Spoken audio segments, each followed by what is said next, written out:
Characterise of health indicator, तो इसका क्या है, कैरेक्टराइज हेल्थ इंडिकेटर के लिए कौन नहीं है, तो real, specific, resilience and relevant, तो इसका क्या है, ये हमारा आंसर ये नहीं है। ठीक, इसके बाद हमारा क्या है, which of the following is not parameter of traditional triangle of epidemiology, तो इसका आंसर क्या है हमारा, इन्वायरमेंटल एजेंट, मॉर्बिडिटी या होस्ट, तो इसका आंसर है हमारा मॉर्बिडिटी। इसके बाद हमारा the universal declaration of human rights recognize the right of health establish in, तो यूनिवर्सल डिक्लेरेशन ह्यूमन राइट्स कब एस्टेब्लिश हुए थे, तो इसका आंसर हमारा है 1948, 1948 में इसका हुआ था। इसके बाद नेक्स्ट हमारा क्वेश्चन जो आया है वो कौन सा है, the major overall disease burden expressed as number of years lost due to ill health, disability and yearly death known as, तो यह है आपका DALY। इसके बाद है the burn involve to the outer most layer skin is called, अगर outer most layer में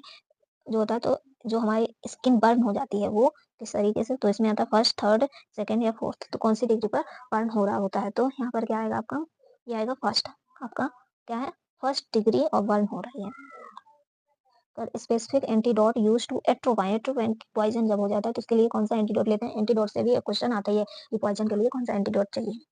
तो इसमें कौन सा, फाइसोस्टिग्मिन, फाइसोस्टिग्मिन में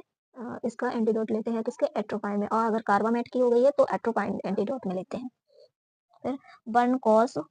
by which the following substance can be called both thermal and chemical burn, chemical and thermal burn, causative copper sulphate, hydrochloric acid, sodium hydroxide या phosphorus, तो इसका आंसर क्या है आपका, इसका आंसर है डी नंबर का, कौन सा, डी नंबर, सोडियम हाइड्रोक्साइड। उसका आता है metabolic shock is associated with injured lungs, several infection, allergic reaction या low blood sugar level, तो इसका आंसर क्या है, इसका answer low sugar level, low blood sugar level, क्योंकि मेटाबॉलिक शॉक तभी लगेगी जब किसका क्या हो, अगर ब्लड ग्लूकोज लेवल कम हो।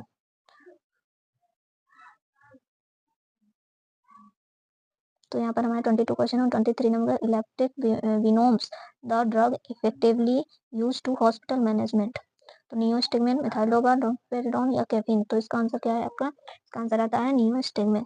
विनोम्स के लिए कौन सी एफिशिएंसी ड्रग है, नियोस्टिग्मिन। 24 नंबर का question, brief whiff of the beneficial during the carbon monoxide poison, carbon monoxide की